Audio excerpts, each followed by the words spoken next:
What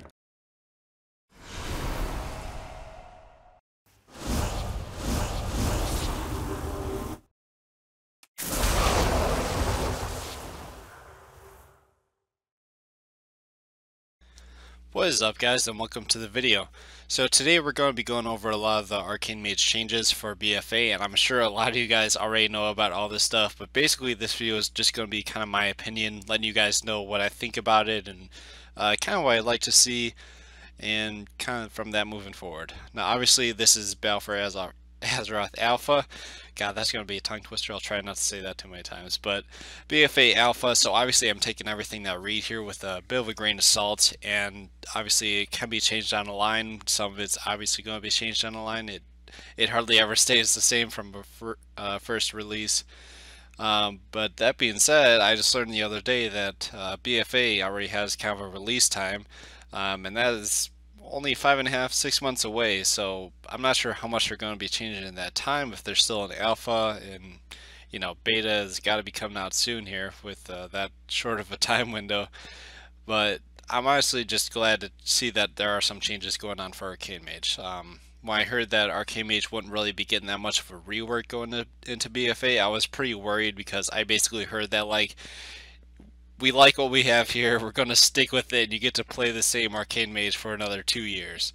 And that would not be happy with that. No matter if Arcane is strong or weak, I would like to see change, because doing the same thing over and over is just monotonous, and that's the thing I like about expansions, is it has the potential to basically bring in a new gameplay style.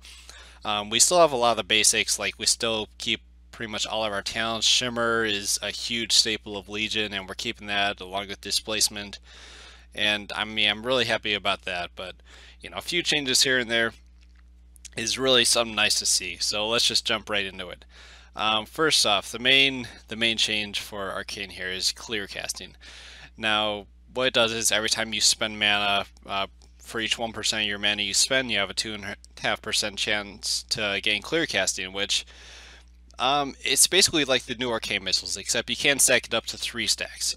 What it does is it gives you, your Arcane missiles or Arcane explosion to cost no mana, but I hardly ever see, like, I won't be using this on Arcane explosion in PvP at least. They'll be always for Arcane missiles. So basically that's the new proc. I don't mind this, it's something nice. I've already kind of thought up ideas of how to pair this up with nice burst, but I mean, it's alright. It's bringing it back in old. You don't see clear casting that often. I mean, I remember back in the day you used to see more procs of clear casting. It's kind of nice to see something like that brought back. Arcane Barrage hasn't really changed. Arcane Blast, though. We had this passive in WoD. It was one of those passives you got while you were leveling that reduced the cast time of Arcane Blast. It's basically like how temporal flux is now. It's just reduced cast time per how many arcane charges you have. I really enjoyed that passive, so getting that back is a huge bonus. And I'm almost wondering if, with that, if Arcane Blast will become more of a priority spell. Like, anytime in Legion, if you want to do damage, I would hardly ever Arcane Blast. It would always be building up Arcane missiles and just spamming those out, unless I was really desperate and just couldn't get any procs. I would have to use Arcane Blast. But getting this back, it'll make it a lot nicer, especially with changes to Arcane missiles. So seeing Arcane Blast get that little bit of flavor back is going to be pretty nice. I mean, I went to BG the Temple of Hot Mogu the other day, and you get the increased haste in there, and basically, I mean, I figure out with Arcane Blast, with gear and everything, my guess is we're going to be looking at about a 1.35 second cast time. And I mean, in Temple of Hot Mogu, I had a 1.42 Arcane Blast cast time, and that was pretty freaking fast. So to get Arcane Blast down to that fast of a cast time is going to make it really strong. You got your arcane power rolling out there. You're going to be spamming Arcane Blast like it was when we had Quickening. So the next thing here, we have Arcane Explosion, and that actually, I'm kind of going off of Cartoons' video of what I saw in there for a lot of my opinions and stuff on that. But Arcane Explosion, it looks to be changed.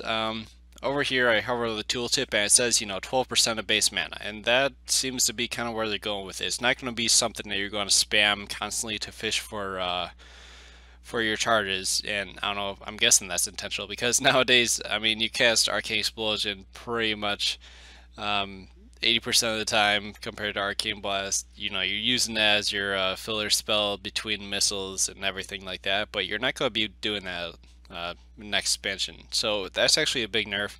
If you have to hard cast Arcane Blast every time you want to build up stacks, or at least for two of them, you're going to be opening yourself up a lot more for interrupts, and that's kind of the bane of Arcane's existence, is, you know, being susceptible to kicks and being able to do pretty much nothing for the duration of the kick except, you know, Frost Nova or Ice Black, which is limiting your options really to the bare minimum. So seeing this, I mean, I don't know. It's obviously a nerf, but it's just going to be something we have to get used to. Balancing mana with this, which is another huge thing. I mean, mana is going to be a big issue. If we can't Arcane Explosion to build our stacks, I mean, we're going to have to be choosy when we Arcane Explosion. Can't just do it willy-nilly. So it's going to be an interesting change, just something we have to get used to.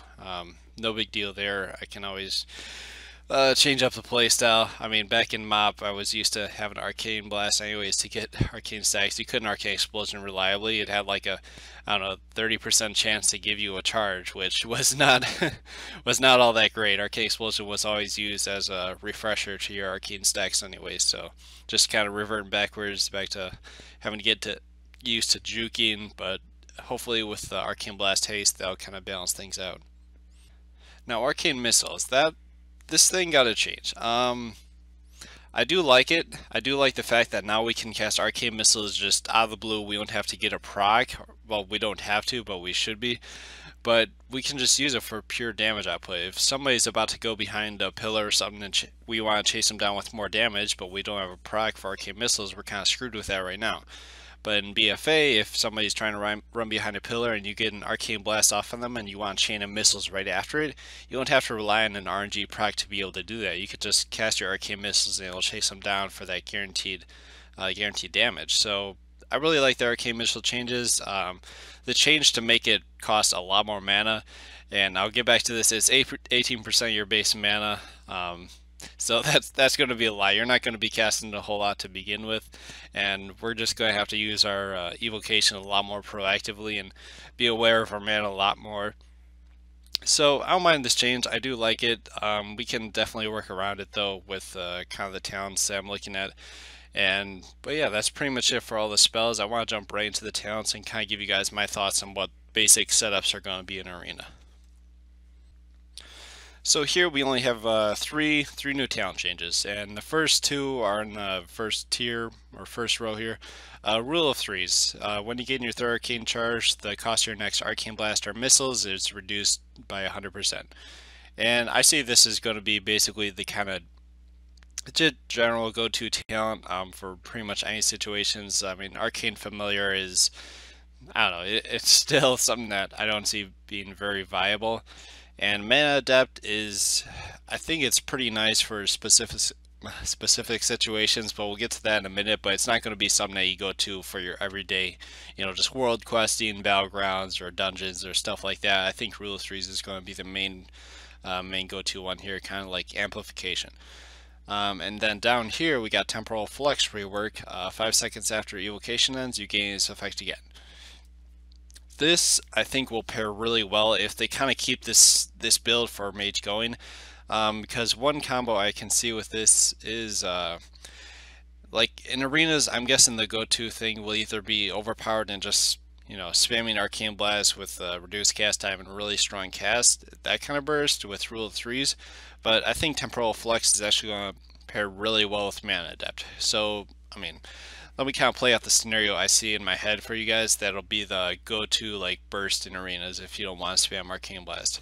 So basically you dump all your mana, you get the one clear casting proc, and you have 0% mana or whatever it is. You evocate to full and get that 100% mana, and then you just basically spam missiles from there. So the first missiles use your clear casting proc, and then after that one use So you're staying at 100% mana, and then after that you do a second missiles procs, and since you're still above 80% mana, you'll get the mana adept.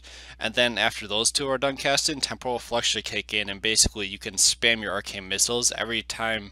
Like, you're going to be getting a tick of mana like every second with the temporal flux, so you can basically spam missiles for the next 5 seconds while evocating up during the whole time and staying above 8%. So I just see that being really strong. It's basically like having control over your rule of 3 artifact talent right now, where basically it sends out the extra 3 missiles. Well, this is only 2, but it's still, I mean, 2 missiles is a lot, and having control over that, it just seems like something that'll be really strong. And I don't know, I mean, missiles are already a hard-hitting truck right now, so as long as they keep kind of the power going and you combine those two talents, I think that's going to be a really strong setup for Arcane and Arenas. I mean, as nice as overpowered would be with the reduced Arcane Blast time, I still hate the fact that you have to do the full cast. Whereas with missiles, I mean, the nice thing about that is you can still cast it and you don't have to do the full channel off to get your damage out of it. You can juke halfway through if you really need to. And that's the thing I like about missiles. Obviously, it follows people behind pillars and stuff like that. So I don't know. I'm looking forward to trying this out a lot when it does, go live, or maybe if I get lucky and get a beta invite, or just try it on the PTR if that comes out. But I don't know. That's what I'm kind of looking forward to. But otherwise, Rule 3 will be really nice. You send in your Arcane Orb, you get free Arcane Blast, and just think. Actually, I just remember this now. While Temporal Flux, while you're evocating up, while you're sending all those missiles out, you still have chances to get your clear casting procs, because Arcane Missiles is 18% of your base mana, and for every 1% of your mana you spend, you have a 2.5%. So that's basically, you got a 35% chance per missiles you send out to get another clear casting proc. And if you get procs on top of procs, you can basically go back to back with Arcane Missiles and do, I don't know, like seven or 8 channels while staying above 80% if you get really lucky. I mean, that's just a ridiculous amount. Of basically 7 missiles per, and if you can do 7 or 8 of them, that's 56 missiles that you could potentially send out while getting clear casting procs and just doing arcane power rolling and getting your full burst going. So I don't know, it's more of a stars, if the stars align moment, but it could be really, really fun if it does happen. But I think that's it for all the talents. Nothing else is really changing here, so nothing to cover. But one thing I did want to cover is the honor talents. I saw Hogman's video on the honor talent rework, where you get to basically choose which talents you want, and that's kind of the bare bones of it, the gist I'm getting. And people are comparing it to glyphs, which obviously is similar to glyphs. You get 3 choices really of different spells, but it's more powerful because glyphs were like changing the utility of your spells, not giving you new spells to use. So I mean, I'm a fan of it. I like it. I like the fact that I can choose like anything from a pool. I'm not limited to 3 options per row like we have right now. Like, I could get overpowered and temporal flux and go with mirror images or something crazy like that if I want to. I could combine, like, just imagine having basically these 3 talents all in. You got your overpower, you got your temporal flux, so that's going to be hitting hard like a truck, and then you can pick anything else up. You're not restricted to 1 per, so I don't know.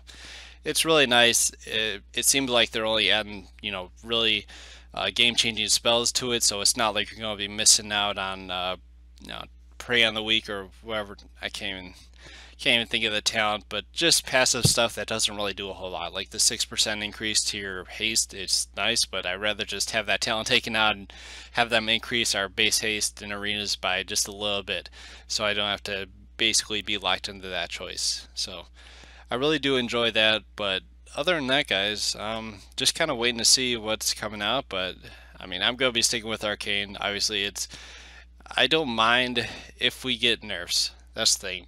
To me, Arcane doesn't have to be strong to play it, and I really hope that it's kind of the same for you guys. Like, I don't want to play Clash just because it's strong. If I did, I would have switched to Fire as soon as Legion came out, because it was a huge flavor of the month. But I enjoy playing something, even if it's tough. It just means it's that much greater of a accomplishment when you actually do something with a tough class.